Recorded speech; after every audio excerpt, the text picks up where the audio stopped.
कहाँ जो सोवत है, जो सोवत है वो खोवत है, जो जागत है वो पावत है।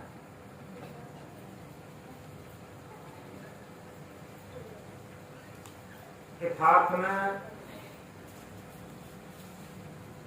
आपने देखा होगा, हमारे पूर्व ऋषि मुनियों का ये संदेश चला आ रहा है मानव को जागृत करने का। क्योंकि इस बात को तो हम गहराई से जानते हैं कि रात्रि के अंतिम पहर को ब्रह्म मुहूर्त बेला कही जाती है और उस ब्रह्म मुहूर्त बेला का बहुत महत्व होता। ब्रह्म मुहूर्त, ब्रह्म कहते हैं श्रेष्ठ को और मुहूर्त कहते हैं समय को, शुभ समय को। जो सर्वश्रेष्ठ शुभ समय हो उसे ब्रह्म मुहूर्त कहते। रात्रि का अंतिम पहर सूर्य निकलने से 1.5 घंटा पहले, सूर्य निकलने से पहले सूर्य जब झांकने लगता, निकलने का समय होता, उसी समय से अंधकार तिरोहित होने लगता, अंधकार भागने लगता, रात्रि भागने लगती। उस समय को ब्रह्म मुहूर्त कहा जाता और उस मुहूर्त में उठ करके सभी लोग अपने अपने अनुसार पूजा पाठ, ध्यान, भजन, साधना ये सब करते हैं। और ये इसलिए करते हैं कि उस समय मन शुद्ध होता, प्रकृति की तरफ से अमृत बरसता। ऐसे समय में शुद्ध ऑक्सीजन हमको मिलती, जो पूरे 24 घंटा में अशुद्ध ऑक्सीजन का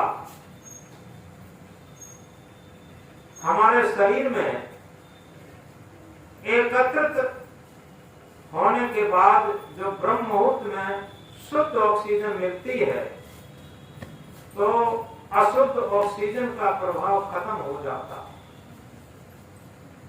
कितनी बातें तो सामान्यतः सभी लोग जानते हैं, लेकिन कभी विचार करके देखा, ये मानव जीवन ही ऐसी शुभ मुहूर्त है, ऐसी ब्रह्म मुहूर्त है, ऐसी सत्य मुहूर्त है, क्योंकि सभी ग्रंथों में, सभी महापुरुषों में ये अच्छी तरीके से गाया, सृष्टि का सिरमौर प्राणी मानव है और मानव ही परमार्थ करने में सक्षम है, अपना भी हित कर सकता और परहित भी कर सकता। रामायण में एक चौपाई आई है, परहित सरिस धर्म नहीं भाई, पर पीड़ा सम नहीं अदमाई। परहित के समान दुनिया में कोई धर्म नहीं और पर पीड़ा के समान कोई अधर्म नहीं। तो इसलिए ये मनुष्य शरीर भी ब्रह्म मुहूर्त है, श्रेष्ठ मुहूर्त। लेकिन जब इस मनुष्य शरीर में आने के बाद भी मनुष्यता नहीं आई, मानव शरीर पाने के बाद भी मानवता नहीं आई। मैथिली शरणगुप्त की भाषा में अगर कहें, वही मनुष्य है जो कि मनुष्य के लिए मरे, वही मनुष्य है जो कि मनुष्य के लिए मरे, यह पशु प्रवृत्ति है जो कि आप ही चले। जो केवल अपने मन, इंद्रिय और शरीर के स्वार्थ के लिए अपना जीवन ढो रहा है, वो पशु तुल्य है। उसमें मनुष्यता कहाँ, उसमें मानवता कहाँ। और को शुभ मुहूर्त कहां। जो 84 लाख योनियों में ये मानव योनि श्रेष्ठ योनि बताई, और इसी में भजन भक्ति हो सकता, इसी में परमार्थ हो सकता। पशु अपना पेट तो भर सकता है, लेकिन जैसे गाय अपने बछड़े से बहुत प्यार करती, लेकिन अगर बछड़ा घायल हो गया तो गाय न मलहम पट्टी कर सकती, न करा सकती, न कहीं से लाकर उसे पानी पिला सकती। बछड़ा तड़पता भले ही रहे, लेकिन मनुष्य में वो ताकत है कि मनुष्य अपनी भी सेवा कर सकता, पशु की भी सेवा कर सकता, पक्षी की भी सेवा कर सकता, और दूसरे मानव की भी सेवा कर सकता। इसीलिए इसे सृष्टि का सिरमौर प्राणी कहा। लेकिन ये सृष्टि का सिरमौर प्राणी स्वार्थ में इतना अंधा हो गया। अगर सही पूछा जाए, किसी बाग बगीचे जंगल में जाकर पक्षियों से पूछा जाए कि भाई पक्षी एक बात बताओ, इस सृष्टि में तुम्हें कोई दुख हो तो बताओ, तो सारे पक्षी मिलकर के एकदम एक बात जरूर कहेंगे, अगर इस सृष्टि से मानव को निकाल लिया जाए तो हम लोग स्वतंत्र विचरण कर लेंगे और हमें कोई कष्ट नहीं रहेगा। हमारा सबसे बड़ा दुश्मन और चिंता का सब्जेक्ट है तो मानव ही है।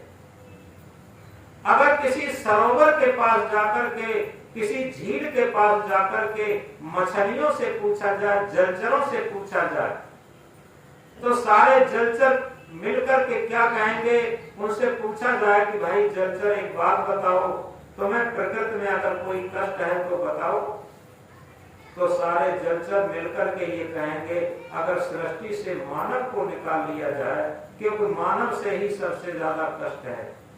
हमारी जो जलचर जात को मानव ने ही नष्ट किया, मानव से बड़ा खूंखार प्राणी कोई नहीं, ऐसा जलचर कहेंगे।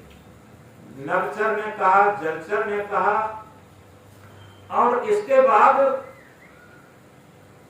पशुओं से पूछा जाए कि भाई सभी पशु मिलकर के ये बताओ कि अगर सृष्टि में कोई तुम्हें कष्ट है तो बताओ, तो सभी पशु मिलकर के कहेंगे सृष्टि में सबसे भय है तो मनुष्य से है, और मनुष्य को अगर निकाल लिया जाए तो हम लोग निर्भय स्वतंत्र विचरण करके अपना आहार विहार करेंगे।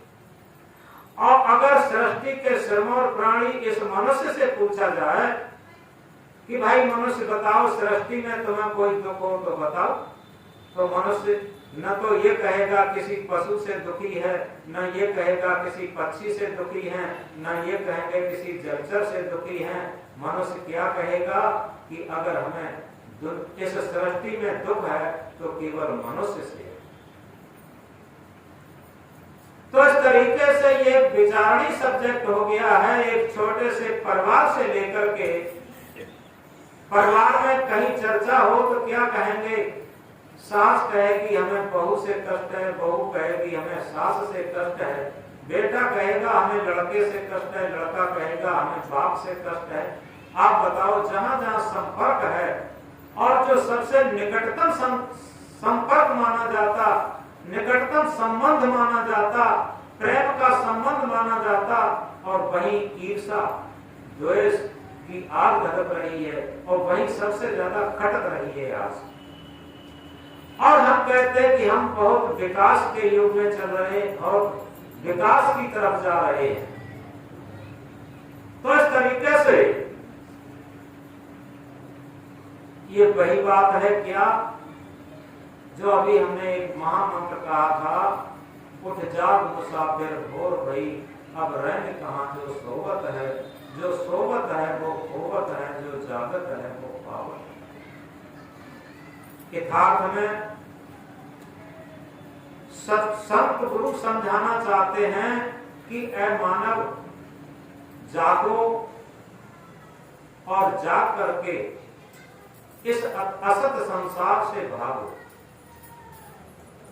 इससे अपना मन हटा करके और सत्य अपने आत्म परमात्मा में जोड़ो। ये प्रीत करण की रीत कहां प्रभु जागत है, तुम सोवत हो। ये प्रीत की रीत कहां है? प्रभु जो सत्य आत्मा है, जो हमारे अंदर ड्राइविंग सत्ता है, वो जाग रहा है और ये मन इंद्रियों के विषयों में, प्रपंच में, इनमें ये मन सो रहा। ये प्रीतकरण की रीत कहां? प्रभु जागत है, तुम सोवत हो। तो इस तरीके से ये जागना ही, जागो लोगो मत सोवो, ना करो नींद से प्यार, जैसा सपना रहन का वैसा है संसार। ऐ लोगो जागो। संत सदगुरु हमेशा जगाते हैं, ना करो नींद से प्यार। नींद केवल हम रात्रि में सोते हैं उसे समझते हैं, लेकिन मन इंद्रियों की गुलामी में जीवन जीना ये सबसे बड़ी नींद है। तब जानो सोवत से जागे, विषय वासना मन से त्यागे। तब समझो हम सोते से जग गए, जब मन से सारी वासनाओं का त्याग हो जाए। क्योंकि मन में एक ही चीज रह सकती। तुलसीदास ने भी रामायण में कहा, जहां काम तहां राम नहीं, जहां राम नहीं काम, तुलसी दोनों होत नहीं, रग रजनी एक ठाम। रात्रि और सूर्य एक साथ कहां रहते?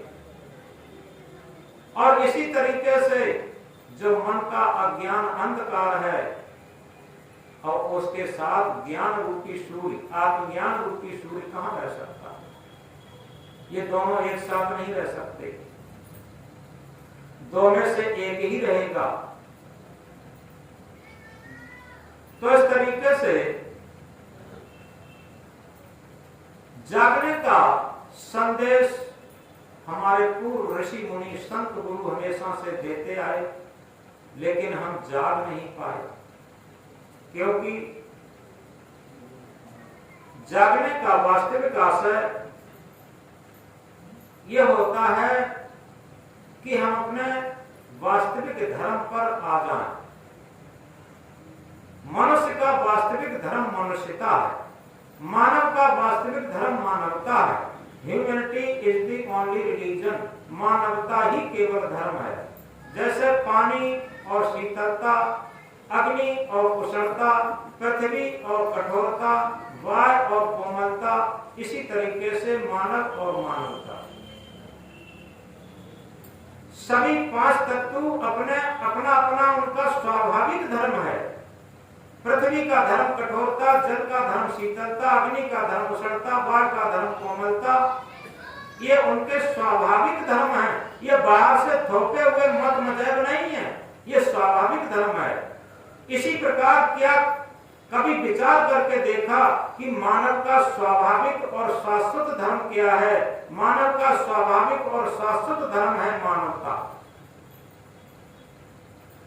याद रखें, अगर अपने अंदर जांचने का, परखने का हम थर्मामीटर लगाएं,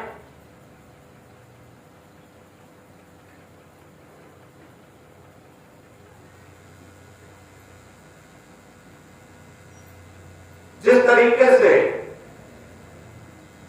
एक मिल्क मीटर होता है, दूध में लगा देने से दूध की शुद्धता पता लग जाती है।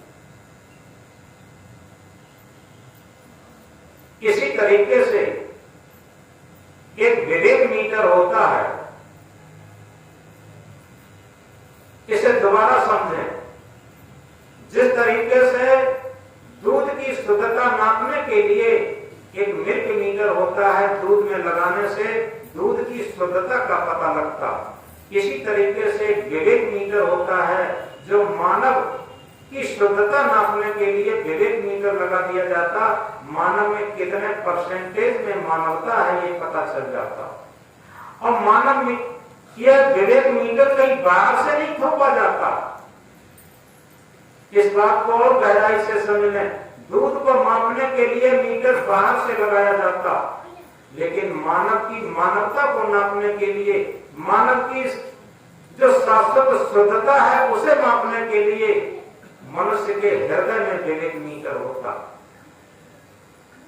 ये विवेक मीटर बाहर से नहीं लगता, मनुष्य के हृदय में विवेक मीटर होता।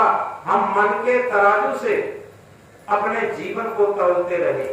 मन के तराजू से तौलने से क्या होता है, हमें अपने अच्छाइयां दिखाई देती। थोड़ा गौर से समझे। अगर मन के तराजू पर अपना जीवन हम तौलते हैं, अपनी रहनी कहनी हम तौलते हैं, तो क्या दिखाई देता, अपनी योग्यता। और क्या दिखाई देता, अपनी अच्छाइयां। ये किसका तराजू है, अपने मन का तराजू।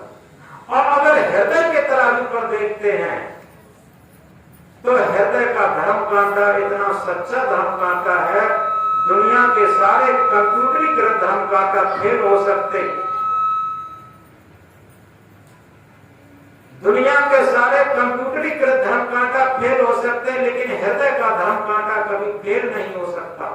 अगर अपने हृदय के धर्म कांटे पर, जिसे विवेक कांटा, विवेक मीटर कहते हैं, उस पर अपना जीवन को तौलेंगे तो निश्चित है सत्य सत्य रहेगा, असत्य असत्य रहेगा।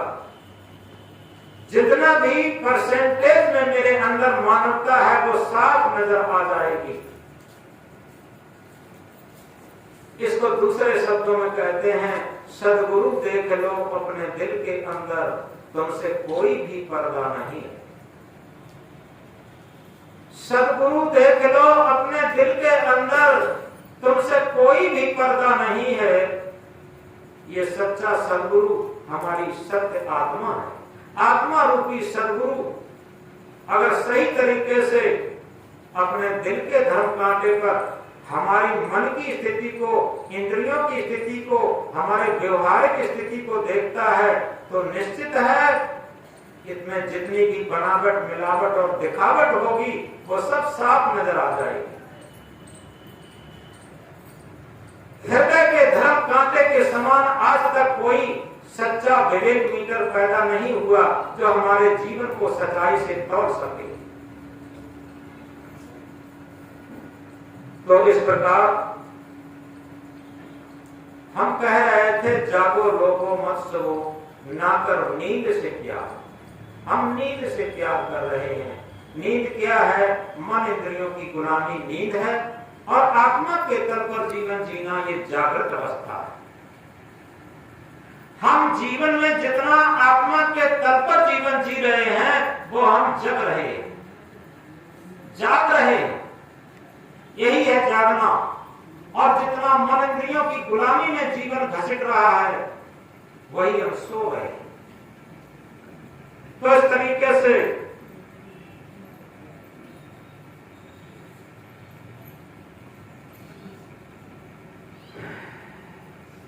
एक बाग में एक नवयुवक संत बैठे थे। नई उम्र के एक संत बैठे थे और अपने भजन ध्यान साधना में लगे हुए थे। उधर से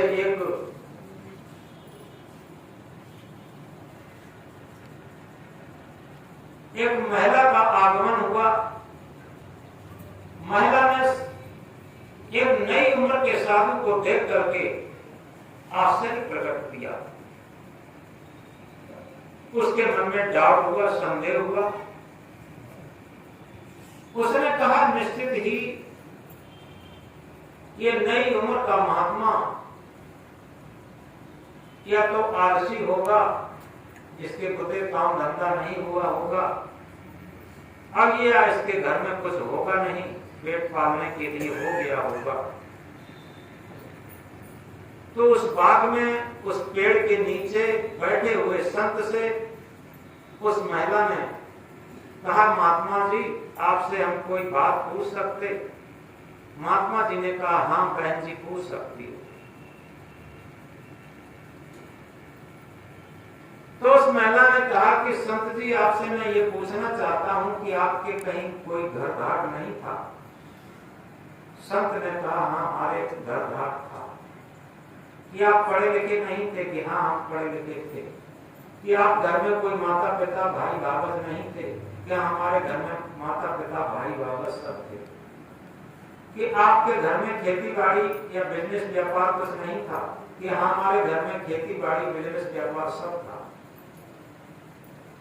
फिर पूछा कि ये बताओ आप संत क्यों हो गए? उस महिला ने उन नई उम्र के साधु से पूछा, जब आपके घर में सारी योग्यताएं थी, आप पढ़े लिखे थे, आपका शरीर भी हृष्ट पुष्ट है, आपके माता पिता थे, भाई भावज थे, खेती बाड़ी व्यापार सब कुछ था, फिर आप संत क्यों हो गए? संत ने कहा, इसका उत्तर बाद में देंगे बहन जी, एक बात आपसे पूछें कि पूछो, कि इस समय आप अपने नैहर में हैं या ससुराल में? तो उन्होंने कहा, उन बहन ने कहा कि हम इस समय ससुराल में हैं। संत ने पूछा, एक बात बताओ कि आप पढ़ी लिखी नहीं थी? उन बहन ने कहा कि हम पढ़ी लिखी थे। कि आपके माता पिता नहीं थे? कि हमारे माता पिता थे। कि आपके भाई भावज नहीं थे? कि मेरे भाई भावज थे। कि आपके घर में खेती बाड़ी कुछ बिजनेस व्यापार नहीं था? कि हमारे घर में खेती बाड़ी बिजनेस व्यापार था। संत ने कहा कि बहन जी एक बात बताओ, आपके सारी योग्यताएं थी, पढ़ी लिखी थी, और माता पिता थे, भाई भावज थे, खेती व्यापार सब कुछ था, धन दौलत था, फिर आप अपने भाई भावज, माता पिता, घर परिवार को छोड़कर यहाँ ससुराल में क्यों आए? जैसे ही इस बात को संत ने कहा, वैसे ही उन बहन को अंदर अंदर उत्तर मिल सा गया।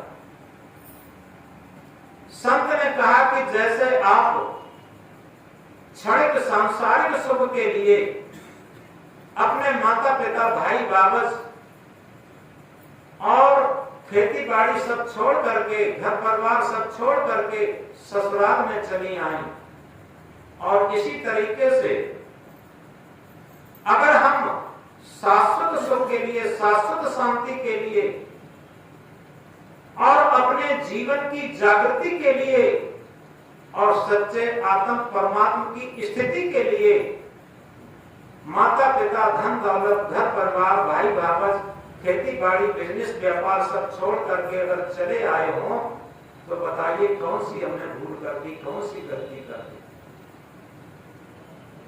कितनी बात सुनकर के वो बहन वहीं से संत को नतमस्तक की,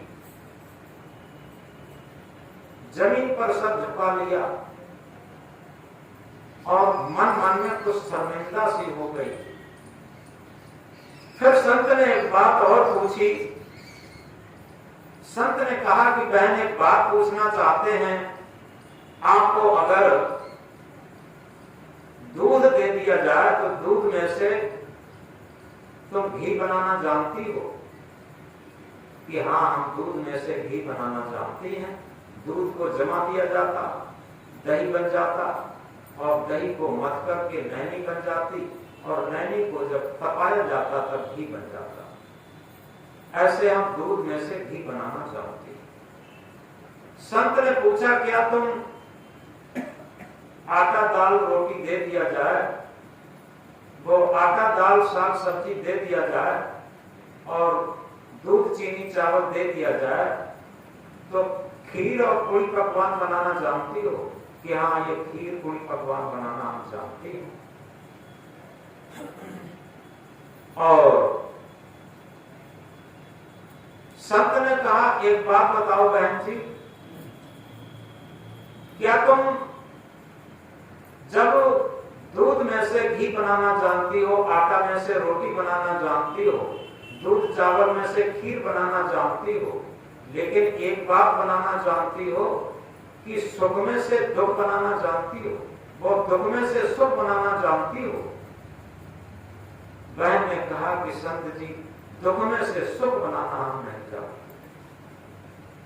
संत ने कहा कि देखो, दुख में से सुख बनाना यही तो आध्यात्म क्षेत्र है, यही तो जागने का क्षेत्र है, यही तो धर्म का क्षेत्र है, यही तो मानवता का क्षेत्र है, यही तो आत्म परमात्मा का क्षेत्र है, यही तो शांति का क्षेत्र है। क्योंकि संत ने कहा कि आपको अभी नहीं पता होगा, जो बिल्कुल बड़े बूढ़े लोग हैं, 80-80, 90-90 वर्ष के लोग हैं, और उनके पास जाकर के पूछो क्या जीवन में तुम्हें सुख मिला, तो वो लोग यही कहेंगे जीवन में सुख के लिए दौड़ तो लगाते रहे, पूरा जीवन सुख के लिए ही दौड़े, जो भी हमने दौड़ लगाई वो सुख के लिए दौड़ लगाई, लेकिन अंत में मृग मरीचिका की तरीके से रेगिस्तान में प्यासे मृग की तरीके से अतृप्त ही रहे, सुख मिला नहीं। जिस तरीके से एक प्यासा मृग रेगिस्तान में जहां रेत की चमकीली कणों में सूर्य की किरणें जब परावर्तित होती हैं, वहां पर पानी जैसा सागर लहराता दिखाई देता, पानी का सागर जैसा लहराता दिखाई देता, और मृग पानी के लिए वहां दौड़ता है अपनी प्यास शांत करने के लिए, और जब वहां पहुंचता है तो सूखा मरुस्थल रेत ही रेत पाता। ऐसे ही ये मन रूपी मृग, ये हमारा मन रूपी मृग वासनाओं के रेगिस्तान में, इच्छाओं के रेगिस्तान में, क्योंकि इच्छाएं असीमित हैं, वांट्स आर अनलिमिटेड, इच्छाएं असीमित हैं, और उन इच्छाओं के रेगिस्तान में, वासनाओं के रेगिस्तान में ये मन मृग सुख रूपी पानी की तलाश में घूम रहा है। ये मन रूपी मृग वासनाओं के रेगिस्तान में, इच्छाओं के रेगिस्तान में और सुख रूपी पानी की तलाश में दौड़ रहा है, और जितना दौड़ रहा है उतना ही प्यासा हो रहा है। लेकिन जहां जहां इस मन की आकर्षण है, आकर्षण की किरणों में, वहां पर जहां जहां ममता मोह आसक्ति है, वहां पर सुख रूपी पानी दिखाई देता, लेकिन वहां दौड़कर जब जाता है तो सूखा मरुस्थल, आज तक किसी को सुख मिला नहीं। इस सांसारिक सूखे रेगिस्तान में आज तक किसी को सुख मिला नहीं, वासनाओं के सूखे रेगिस्तान में किसी मन को तृप्त नहीं मिला। अतृप्त ही ये मन चला जाता, मन रूपी मृग। और इसीलिए कहा सुख की जड़ तो इच्छा शांति, सुख की जड़ तो इच्छा शांति, इच्छा पार है बोध सही, बोध विराग की इकरस धारा, यही हमारा ध्यान रहे, निष्काम जनित सुख सन्मुख अमृत वही नित्य हम पान करें। जब हमारा मन निष्कामता की तरफ आ जाए, निष्काम जनित सुख सन्मुख अमृत, ऐसा अमृत सुख प्राप्त हो जाएगा जब हमारा मन निष्कामी होता चला जाएगा। और जितना हमारा मन सकामी होता है उतना ही ये दौड़ दौड़ करके और प्यासा हो जाता और सुख भी मिलता है। जड़ सींचे से सब हरियाली, पाक पाक से काम नहीं, सुख की जड़ तो इच्छा शांति, इच्छा पार है बोध से, बोध विराग की इकरस धारा, यही हमारा ध्यान रहे। तो सुख की जड़ क्या है? इच्छा शांति।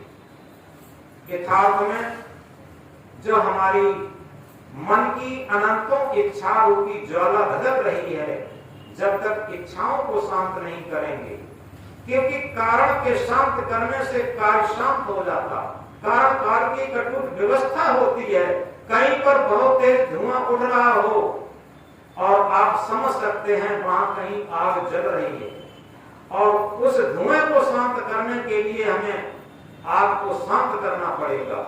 और इसी तरीके से दुख रूपी धुएं को शांत करने के लिए, चिंता रूपी धुएं को शांत करने के लिए, राग द्वेष रूपी धुएं शांत करने के लिए क्या करना पड़ेगा? तृष्णा की धधकती आग, इच्छाओं की ज्वाला को शांत करना पड़ेगा, और तभी दुख चिंता की भट्टी ये धधकना बंद होगी, तब तक नहीं हो सकती। तो इस तरीके से ये कहा है, चाह गई चिंता मिटी, मनुआ बेपरवाह, चाह गई चिंता मिटी मनुआ बेपरवाह, जिनको कछु न चाहिए सोई शान पत सा। भाई सम्राटों के सम्राट, आप लोगों को बड़ा उल्टा लगता होगा। ये सोचते होंगे आप तो महात्मा हैं, हम तो गृहस्थ हैं, और गृहस्थी में ऐसा कैसे हो सकता कि चाह ना हो। इसमें गृहस्थी वृत्ति का सवाल नहीं, इसमें मन की स्थिति का प्रभाव सवाल है। क्यों? आप इस बात को देख लीजिए, ये प्रकृति का विधान होता है। जितनी जिसकी अधिक चाहना होती है, उसकी चाहनाएं कभी पूर्ति नहीं होती और वो दुखी होता है, और जिसकी चाहना नहीं होती उसकी सारी चाह अपने आप पूर्ति होती है। ये प्रकृति का नियम होता है। तो हम जितना अचाह की स्थिति में, निष्काम की स्थिति में होते जाएं, क्योंकि कामनाएं ही हमें चिंता की भट्टी में डालती हैं, कामनाएं ही हमें दुख की भट्टी में डालती हैं, और कामनाओं का अंत ही सुख का साम्राज्य है। जितनी हमारी कामनाएं कम होती जाएं, उतना ही हम सुखी होते जाएंगे। तो इस प्रकार इस बात को हम गहराई से समझें। जिन महापुरुषों को आज हम नाम लेते हैं, जिन्हें हम आदर्श मानते हैं, जिन्हें हम भगवान मानते हैं, देखो राम को ले लीजिए। राम की अगर चाह होती, कहां राम का वनवास होने जा रहा था, वो राम का राजगद्दी होने जा रही थी, और कहां राम का वनवास हुआ। और वनवास को उन्होंने वैसे ही चुना जैसे राजगद्दी को चुना। भरत को देख लीजिए, भरत के लिए उनकी माता कैकेयी ने राज को चुना था, लेकिन भरत ने भी राजगद्दी नहीं ली, और उन्होंने राम भैया की तरीके से सन्यासी जीवन व्यतीत किया। कृष्ण को देख लीजिए, कृष्ण ने जितने भी आतताई राजा थे, आतंकी राजा थे, उनको किसी को परास्त किया, किसी को मारा, किसी को जेल में डलवाया, और उनका राज नहीं लिया, राज उन्हीं के परिजनों को दिया। अगर उन्हें राज्य की बहुत बड़ी आकांक्षा होती तो सबका राज हड़प लेते, लेकिन कृष्ण के इतिहास में सबसे बड़ी पवित्रता यह है, उन्होंने किसी राज्य पर अधिकार नहीं जमाया। तो ये अचाह थे, और इसीलिए ये चैन की बंसी बजाए। कृष्ण की मुरलिया जो प्रसिद्ध है वो इसीलिए है, कृष्ण बाहर से बंसी नहीं बजाते थे, वो अंदर से चैन की बंसी बजाते थे। इस बात को, ये तो बाहर से थोपी हुई चीजें। बुद्ध को ले लीजिए, महावीर को ले लीजिए, इनकी जब सांसारिक वासनाएं, सांसारिक चाहनाएं, मीरा को ले लीजिए, सबरी को ले लीजिए, ये सब चाहनाएं खत्म हो गई, तो बुद्ध कितने सम्राट खत्म हो गए, सड़ गए, उन्हें कोई जानता नहीं। और बुद्ध का सम्राटत्व कौन सा था? वही था, चाह गई चिंता मिटी मनुआ बेपरवाह, जिनको कछु न चाहिए सोई शाह न पत शाह। राजाओं के भी राजा, राजाओं के राजा, तमाम राजा उनके भक्त बन गए, उनके शिष्य बन गए। चाहे बुद्ध को ले लीजिए, और चाहे महावीर को ले लीजिए, चाहे राजा भरथरी को ले लीजिए, चाहे राजा गोपीचंद को ले लीजिए, चाहे रानी मीरा को ले लीजिए, किसी को ले लीजिए, अगर ये चाहनाएं करते तो उसी संकीर्णता में फंसे होते, और ये निष्कामता की तरफ आ गए तो सारी प्रकृति उनके लिए मद होने लगी, सारी प्रकृति उनके लिए मद बरसाने लगी, और जो उनकी आवश्यकताएं थी वो सहज पूर्ति होने लगी। ये सूत्र होता है, जिसका सहज जीवन होता है, उसकी प्रकृति की तरफ से सारी आवश्यकताएं सहज में ही अपने आप पूर्ति होती हैं। ये प्राकृतिक विधान। एक छोटी सी बात आती है, उससे समझ सकते हैं। अजगर करे न चाकरी, पंछी करे न काम, दास मनुका कह गए सबके दाता राम। मतलब एक बात कही जाती है समझने के लिए, तो मलुकदास ने ये कब बात कही, बात तब थी उन्होंने बात समझी कि तो हम क्यों चिंता करें, हमें भोजन तो अपने आप मिलेगा। तो वे एक बंजर उपसर में बैठ गए जाकर के एक पेड़ के नीचे। उन्होंने कहा देखें, लोग कहते हैं सबके प्रारब्ध में जो घटघटवासी राम है, जो घटघट रमैया राम है, घटघट में रमा है, वो बहुत शक्तिशाली होता और वही आत्म परमात्मा है और उसकी सत्य सत्ता को अपने जीवन में उतार लेना जीवन की जागृति होती। तो उसके आवाज पर चलना यही तो मानवता है, यही तो धर्म है और यही तो भजन है, यही तो ध्यान है। तो उसी तरीके से वो आत्मवाज के अनुरूप बैठ गए। अब क्या होता है, बैठे बैठे शाम हो गई। शाम हो गई तो शाम होने पर कुछ उधर से पैदल यात्री आ रहे थे। पैदल यात्री आ रहे थे तो उसी पेड़ के नीचे बैठे और कुछ पूरी वगैरह थी। तो उन्होंने सोचा कि कुछ खा लें, तो कुछ पूरी निकाल के ही रखे थे। तब तक क्या देखते हैं कि दूर से टार्च लग के आई। वो भागने लगे, खाना वाना सब छोड़ दिया, जान बचाकर भाग गए, खाना वहां छूट गया। अब जो टार्च लगा करके आ रहे थे कुछ चोर टाइप के लोग थे, तो वो वहां पेड़ के नीचे आए तो देखे सुंदर पूरी सब्जी रखी है, यहाँ है कोई नहीं। जब ऊपर टार्च लगाई तो देखे क्या, एक व्यक्ति बैठा है। तो टार्च लगाई तो उन्होंने कहा कि हो सकता है किसी ने इसमें कुछ जहर वहर मिला के रखा हो, पहले इसी को उतारो और इसको खिलाओ, तब अपना लोग खाएंगे। और उन्हें टार्च से इशारा किया कि उतराओ चुपचाप, नहीं तो 2 डंडे लगेंगे, तब उतरोगे। तो चुपचाप बेचारे उतर आए और उनसे कहा पूरी खाओ। उन्होंने कहा हम नहीं खाएंगे। वो समझ गए इसी की कारस्तानी है, इसको जरूर खिलाओ। तो उनको जबरदस्ती पूरी खिलाई, पूरी सब्जी खिलाई। अब खिलाने के थोड़ी देर बाद देखा कोई असर नहीं हुआ, तब उन्होंने खाया। और फिर पूछा कि तुम यहाँ क्यों रुके थे? तब उन्होंने सारी बात बताई। सहज भाव में कहा कि देखो भाई, हम थोड़े भक्त आदमी हैं और हम अपने आत्म परमात्मा पर विश्वास करते हैं। तो हमने एक प्रयोग करके देखा था कि देखें आज हम बिल्कुल भूखे रहेंगे और हमारे लिए हमारी प्रारब्ध बस कैसे भोजन आएगा।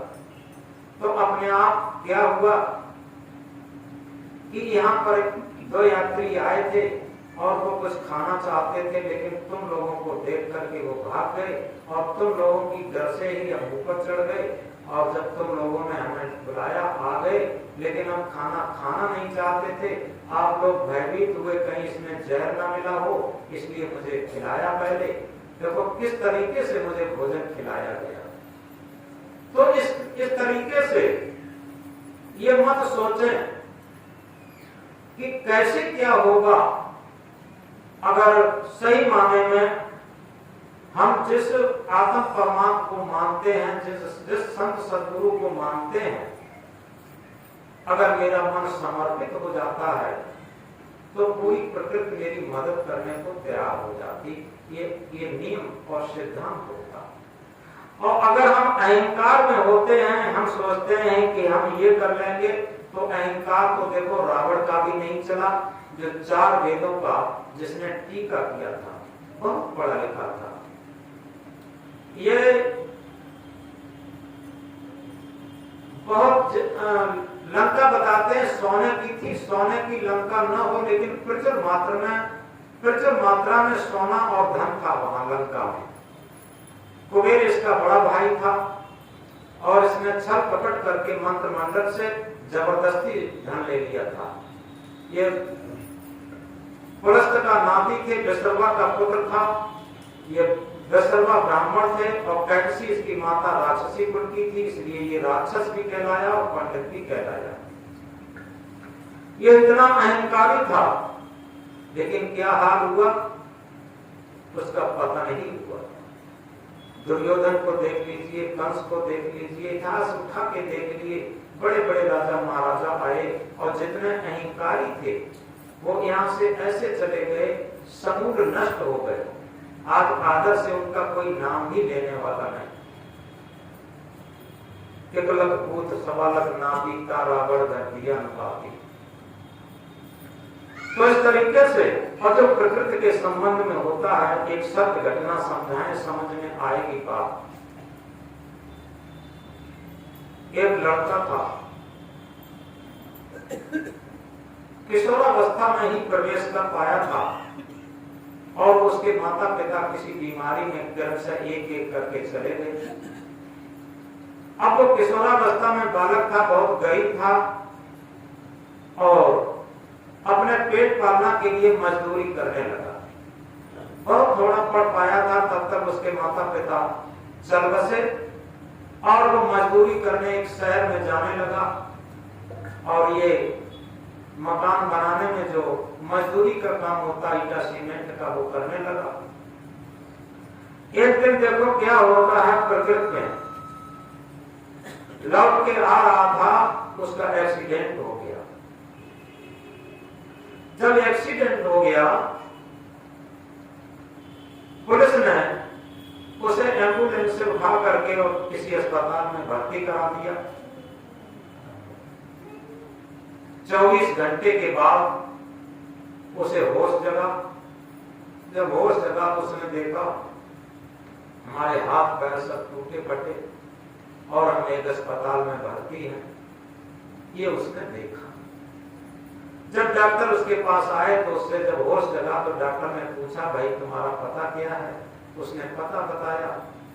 इसके बाद पूछा, तुम्हारे साथ कौन है? कि मेरे साथ कोई नहीं है और हमें यह भी पता नहीं कौन हमें लाया। हमारे माता पिता मर चुके हैं और हम अपनी पेट पालना के लिए मजदूरी करते हैं। हमारा एक्सीडेंट हो गया, कोई पुलिस वगैरह कोई लाके हमें यहाँ रख दिया है।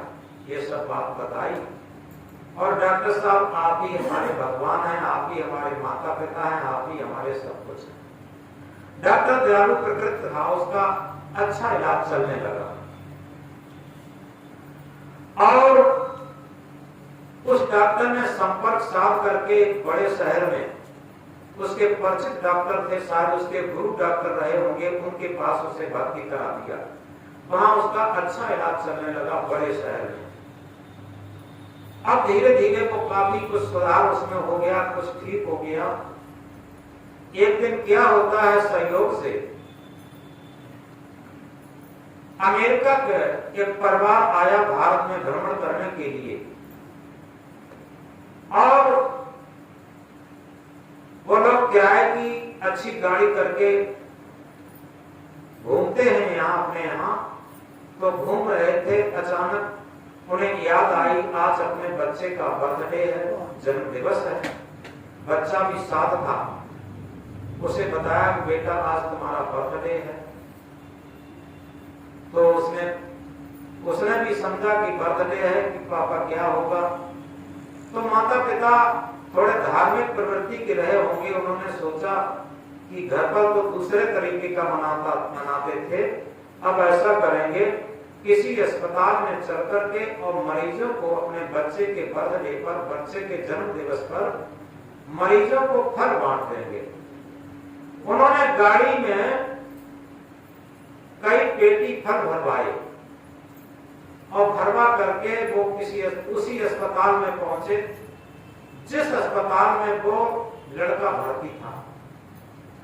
जब पहुंचे सब मरीजों के पास तीमारदार थे, उनको फल बांटते बांटते उसी लड़के के बेड पर पहुंच गए। जब उसी लड़के के बेड पर पहुंचे तो उन्होंने पूछा कि भाई तुम्हारे कोई माता पिता या तुम्हारे तीमारदार कौन है? हम कुछ फल आपको भेंट देना चाहते हैं। तो लड़के ने कहा कि बाबूजी हमारा इस दुनिया में कोई नहीं है, डॉक्टर साहब और आप सब लोग ही हमारे माता पिता और आप सब लोग ही हमारे भगवान हैं, हमारा कोई नहीं है। उसने अपनी पूरी कथा बताई, ऐसे ऐसे स्थिति हमारी। उसकी कहानी सुनकर करुणा से उन दंपत्ति के, उन पत्नी के अश्रु छलक आए। उन्होंने कहा, बेटा क्या तुम मेरे साथ चल सकते? उसने कहा कि बाबूजी हम चलेंगे, हमारा तो यहाँ कोई नहीं है। तो उन्होंने कहा ठीक है। उन्होंने डॉक्टर को बुलाया और डॉक्टर को 50,000 रुपया और दे दिया। ये कहा कि इसका अच्छा इलाज करना और ये हमारे साथ जाने के लिए तैयार है और हम 4-6 दिन 8 दिन जितना लगेगा वो घूम करके और इसे फ्लाइट से ले जाएंगे। डॉक्टर ने और अच्छा इलाज शुरू कर दिया। करीब करीब ठीक होने की स्थिति में था। उस लड़के को लेकर वो अमेरिका के लोग फ्लाइट से अपने अमेरिका स्वदेश पहुंच गए। वहां पहुंच करके पहले अच्छे अस्पताल में भर्ती कर उसे बिल्कुल ठीक करवाया और ठीक करने के बाद उसे स्कूल में भर्ती किया, अच्छे पढ़ाया और पढ़ाने के बाद जो उनका बिजनेस चलता था उसमें उन्होंने उसे स्वयं बिजनेस में लगाया। धीरे धीरे वो एक बहुत ईमानदार बेटा निकला। अब उन्हें माता पिता कहने लगा, मम्मी पापा कहने लगा। इस तरीके से वो भी अपने बेटे की समान रखने लगे। धीरे धीरे वो बहुत योग्य हो गया और फिर उसने ये चाहा कि हम कोई अपना दुकान बिजनेस कुछ अपना अलग कर लें। तो उसके माता पिता ने ये कहा कि आप अलग क्यों करोगे, तुम तो हमारे बेटा के समान हो और ये सब तुम्हारा ही है, ये हमारा बेटा है और तुम है, कोई नहीं तुम लोगों का ही होगा, चिंता मत करो। तो उसने एक इच्छा व्यक्त की, ये कहा कि पापा मम्मी हमारी एक इच्छा है। उसने कहा कि बताओ। उन्होंने कहा कि बताओ। उस लड़के ने कहा मेरी एक इच्छा है कि जैसे हम अनाथ थे, मेरे माता पिता खत्म हो गए थे और हम कितने कष्ट उठाए और किसी तरीके से हमारा इलाज हो पाया, ऐसे कितने और बच्चे होंगे, कितने और बड़े बूढ़े होंगे जो घर परिवार से तिरस्कृत हैं, जिनका कोई नहीं है। हम एक चाहते हैं एक ऐसा अस्पताल बनाएं जिसमें ऐसे लोगों का निःशुल्क इलाज हो, मेरी एक इच्छा। तो उसके जो वो माता पिता थे उन्होंने कहा ठीक है, हम तुम्हारी पूरी मदद करेंगे और ऐसे अस्पताल का निर्माण जरूर करवाएंगे। ऐसा अस्पताल बनके तैयार हुआ और गरीबों का, असहायों का उसमें निःशुल्क इलाज होने लगा उसकी तरफ से। और इसके बाद उसने एक इच्छा और व्यक्त की कि मम्मी पापा एक बात हम और चाहते हैं कि हमारे माता पिता एक गुरुजी आया करते थे, उन गुरुजी से कुछ अपना सत्संग सुना करते थे, उनके माध्यम से उनके भी संस्कार थे अच्छे और हमें भी कुछ अच्छा लगता था। इसलिए हम किसी संत को शरण में रहना चाहते हैं और एक आश्रम भी स्थापित करना चाहते हैं, कुछ भजन भक्ति भी करना चाहते हैं, क्योंकि धन ही सब कुछ नहीं होता है। जिसके संस्कार अच्छे होते हैं तो संस्कार की पूंजी और भक्ति की पूंजी सबसे अच्छी होती है। उसने कहा अरब करम लो द्रव्य हो, उधर अस्तलो राज, भक्त महापन्ना तुल्य, ये सब होने का अरब से खरब तक द्रव्य हो जाए, उधर से अस्त तक राज्य हो जाए और भक्ति की महिमा तो संतुल्य नहीं हो सकता। तो ये बात उन लोगों की भी समझ में आई कि वास्तव में ये भारत का बच्चा है और भारत धर्म प्रधान देश है, भारत में धर्म का बहुत महत्व है। तो उन्होंने उसके उस बात को भी पूरा किया। तो इस तरीके से वो गरीबों का मसीहा बना जाकर के, इतना गरीब बेटा, और कब बना, जब उसका एक समर्पण भाव हो गया। इतनी दयनीय स्थिति होने के बाद भी अब देखो किस तरीके से सारी प्रकृति उसकी मदद के लिए दौड़ पड़ी और उसके पास किसी बात की कमी नहीं रही, किसी चीज की कमी नहीं रही। तो इसलिए ये एक कहानी नहीं, सत्य घटना, और इस घटना से हम शिक्षा ये लें, हम अपने मन मन में अहंकार ये न करें कि हम ये करते हैं, हम ये करते हैं, हम ये करते हैं, हमारे पास ये है, हमारे पास ये है। क्योंकि किस्मत की ठोकर लगते ही धरती तक हिल जाती है, किस्मत की ठोकर लगते ही धरती तक हिल जाती है, बड़ी बड़ी संपत्ति अचानक मिट्टी में मिल जाती है। आप देखते हैं, इतिहास उठा करके देख लिए, बड़ी बड़ी संपत्ति, बड़ी बड़ी राजाओं को कितनी की कठिन यातनाएं सहन करनी पड़ी। तो इसलिए हम ये न समझें, आज ये जागने की बात कही जा रही है, ये सब जागृत करने की चीजें हैं। अगर हम जाग जाएं तो हमारे पास जो कुछ भी होगा उसका अहंकार नहीं होगा। शरीर से लेकर, पद से लेकर, प्रतिष्ठा से लेकर, घर मकान से लेकर जो कुछ भी होगा वो एक कोऑपरेटिव सोसाइटी होगी। हम समझ नहीं पाते, अगर सही तरीके से समझें, हमारा जीवन भी एक सहकारी समिति के समान है। बताओ, जिस सड़क पर हम चलते हैं, क्या सड़क हमने बनाई? जो कपड़ा हम पहनते हैं, कपड़ा किसी मिल में हजारों कारीगरों ने बनाया होगा। और इसी तरीके से क्या दवा हम बनाते हैं, इसी तरीके से क्या पानी हम बनाते हैं, क्या ऑक्सीजन हम बनाते हैं। जो प्रकृति से हमें चीजें मिलती हैं, जीवनदायी शक्ति, अगर जल न हो, अगर पानी न हो, तो बताओ जीवन कैसे चलेगा? ये इसलिए बहुतों के सहयोग से और प्रकृति के सहयोग से हमारा जीवन चलता है। क्या कभी विचार करके देखा हमने अपने जीवन में कितने लोगों को सहयोग किया और प्रकृति को क्या सहयोग दे रहे हैं? ऐसा तो नहीं प्रकृति का हम विनाश करने पर तुले हो, ऐसा तो नहीं समाज के लिए हम छल कपट और समाज के लिए हम बिगड़ी घड़ी बन करके जी रहे हो। क्या कहा? हमारे जीने का ऐसा ढंग आ जाए, हमसे न कोई तंग आ जाए। हमारे जीने का ऐसा ढंग हो कि हमसे कोई तंग ना हो जाए। तो जीना ऐसा जीना हो, जीना कोई कर पाए तू, मरना ऐसा मरना हो, मरकर फिर ना आए तू। हमारा जीना कैसा हो, किसी भी जी को हम तड़पाए नहीं। और तभी मेरा मरना कैसा होगा, मर करके हम फिर 84 लाख योनियों में भटकना नहीं पड़ेगा। अगर हमारा जन्म भी होता है तो अच्छे संस्कार लेकर के और इस दुनिया में परमार्थ का काम करेंगे और वास्तव में माता पिता और संत गुरु का नाम रोशन करके और अपने जीवन को कल्याण मार्ग में लगाएंगे और अब दीपो भव बनकर के जिएंगे, अपना दीपक बनकर के जिएंगे। जिस तरीके से किसी अंधेरे कमरे में अगर एक दीपक को उपस्थित कर दिया जाए तो अंधेरे कमरे का अंधकार द्रोहित हो जाएगा, भाग जाएगा। और उसी अंधेरे कमरे में अगर एक कागज के टुकड़े पर दीपक का चित्र और सूर्य का चित्र बनाकर रख दें तो कागज के टुकड़े पर बने हुए सूर्य का चित्र और दीपक का चित्र किसी अंधेरे कमरे को प्रकाशित नहीं कर सकता। इसी तरीके से कागज पर लिखे हुए ज्ञान को याद करके हम ज्ञानी नहीं कहला सकते। कागज के लिखे हुए ज्ञान को याद करके हमारे हृदय के अज्ञान अंधकार को, हृदय का अज्ञान अंधकार दूर नहीं हो सकता।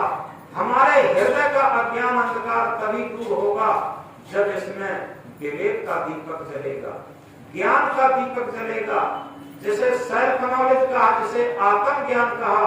आत्म ज्ञान बिना नर भटके कोई मथुरा कोई काशी, पानी में मीन प्यासी मोह सुन आवे हासी। तो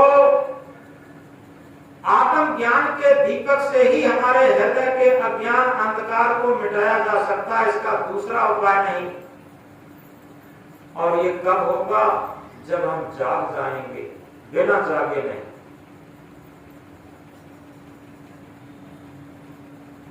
झूठे सुख को सुख कहे मानत है मन मोर, जगत चले ना काल का कुछ मुख में कुछ बोल। हम केवल मन इंद्रियों के गुलामी के जो क्षणिक सुख है उसी को सच्चा सुख मानते रहे और उसी में मन में प्रसन्नता बनाए रखे। मानत है मन मोर, और इसीलिए ये संसार मानो महाकाल का चमेना। जैसे हम लोग जब चमेना चलते हैं तो कुछ झोली में डाल लेते, कुछ मुख में डाल लेते, ऐसे ही मानो महाकाल के चमेना में। अभी देखा कोरोना काल में, अभी देखो डेंगू काल में, ये सब रोज रोज पेपरों में देखिए, न्यूज में देखिए। और ये आतंकवाद जहां जहां होता है, अभी अफगानिस्तान में आतंकियों ने एक मस्जिद में एक बम गिराया, उसमें 200 से ज्यादा लोग मारे गए। कौन? जो नमाज पढ़ रहे थे, जो प्रार्थना कर रहे थे। और किन्होंने मारा? वही लोग, दूसरे वही केवल मोहम्मदन लोगों ने ही मोहम्मदन लोगों को मारा। एक दूसरे पर हावी है। क्यों? उस मजहब के नशा में। इसीलिए मजहब को धर्म नहीं कह सकते, इस बात को याद रखना। क्योंकि सदगुरु कबीर साहब कहते हैं मजहब तो एक आडंबर है, मजहब पर लड़ना ठीक नहीं। ये साहिब कबीर का कहना है, आपस में झगड़ना ठीक नहीं। ये मजहब तो केवल एक आडंबर है। क्योंकि धर्म धर्म तो सब कहें, मजहब धर्म ना होए। निर्मल मन का आचरण सत्य धर्म है सोए। धर्म धर्म सब चिल्ला रहे, लेकिन कोई भी मजहब धर्म नहीं होता। जब निर्मल मन, पवित्र मन का आचरण किया जाता, तभी सच्चा धर्म हो सकता। तो इसलिए हम कोई मजहबी ना बने, हम धार्मिक बने। और धर्म वही है जो अभी हम पहले बता चुके हैं, मानवता ही हमारा धर्म है। हमारे अंदर मानवता होनी चाहिए। जितने परसेंटेज में मानवता है उतने ही हम धार्मिक, और जितने परसेंटेज में दानवता है उतने ही हम अधार्मिक हैं। ये धार्मिक और अधार्मिक होने की परिभाषा। और ज्ञानी और अज्ञानी होने की परिभाषा ये है, हम 4 वेद, 6 शास्त्र, 18 पुराण, 9 व्याकरण, 10 उपनिषद, गीता, महाभारत, बीजक और ये सब कुछ याद कर लें, लेकिन हमारे हृदय का अज्ञान नहीं गया तो निश्चित है हम अज्ञानी ही रहे। और निरंतर अपने अवगुणों को देख देख करके निकालने का प्रयत्न करते तो हम ज्ञानी। अपने अवगुणों को देखना ये ज्ञानी की स्थिति है, और संसार के अवगुणों को देखना ये अज्ञानी की दृष्टि है। तो इसलिए जानो अपने आप को, खोजो अपने आप, अपने को जाने बिना मिटे नहीं संताप। उसने जग में बहुत बड़ी बात कर ली, उसने जग में बहुत बड़ी बात कर ली जिसने अपने आप से मुलाकात कर ली। दुनिया में पद से मिले, पत्नी से मिले, धन से मिले, दौलत से मिले, पद से मिले, प्रतिष्ठा से मिले, किससे नहीं मिले। लेकिन क्या कभी विचार के देखे हम अपने आप से मिले, अपनी आत्म परमात्मा से मिले।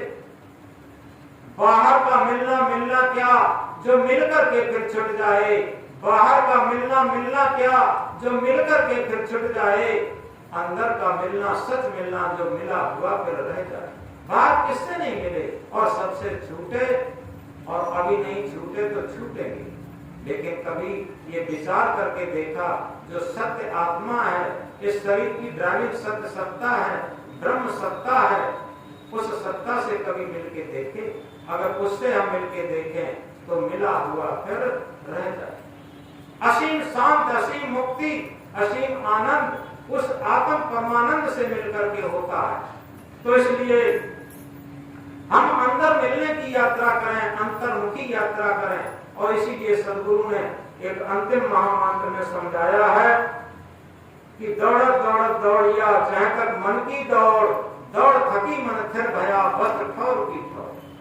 दौड़ते रहे, बाहर जितना भी दौड़े हम मंजिल से दूर होते गए। और जितना हम रुकना सीखें, जितना हम स्थिर होना सीखें, जितना हम मौन होना सीखें, उतना ही हम आत्म सन्निकट पहुंचते जाएंगे। अंतर यात्रा होती जाएगी, अंतर्मुक्ता होती जाएगी, और आत्म परमात्म स्थिति में, शांत की स्थिति में, कल्याण की स्थिति में आते जाएंगे। तो इसलिए आज हमने एक प्रभाती की बात कही थी कि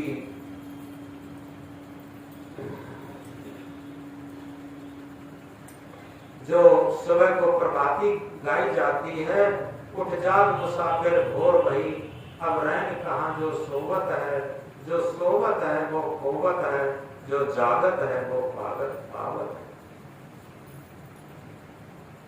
तो इसलिए हम जागे, और जागना तभी है जब मन इंद्रियों की गुलामी से हट करके और आत्मा के तल पर हम जीवन के क्षण कुछ बिताना शुरू करें, आत्मा के तल पर जीवन की कुछ सांसें बिताना शुरू करें, उतने ही हम जाग गए समझो। तो जितने अंश में हम जागते जाएंगे, उतने ही अंश में हम आत्म परमात्मा साक्षात्कार के सन्निकट होते जाएंगे। ये सूत्र, और ये भी कहने की सौली है, हमारा मन ही आत्म परमात्मा की सन्निकट होगा, सत्य के सन्निकट होगा। क्योंकि हमारे मन की दो स्थिति होती है, जैसे एक ही चाबी से ताला लगता भी है और खुलता भी। एक तरफ घुमा देते हैं ताला बंद हो जाता, दूसरी तरफ घुमा देते हैं ताला खुल जाता। तो इसी तरीके से मन रूपी चाबी को एक तरफ घुमा देते हैं तो बंधन बनता, असत्य की तरफ घुमाने से बंधन बनता, वासनाओं की तरफ घुमाने से बंधन बनता, और सत्य आत्म परमात्मा की तरफ घुमा देने से मुक्ति बनती, शांति बनती, कल्याण बनता। अब ये मन रूपी चाबी को घुमाने की स्थिति को हमारे संत सद्गुरु निर्देशन देते हैं, इसे कैसे घुमाया जाए, असत से सत्य की तरफ कैसे जोड़ा जाए, अभक्ति से भक्ति की तरफ कैसे जोड़ा जाए। तो इस जोड़ने के लिए सद्गुरु बताते हैं, और इसीलिए संत सद्गुरु की बहुत महिमा गाई। सद्गुरु की महिमा अनंत, अनंत किया उपकार, लोचन अनंत भाड़िया, अनंत दिखावन आहार।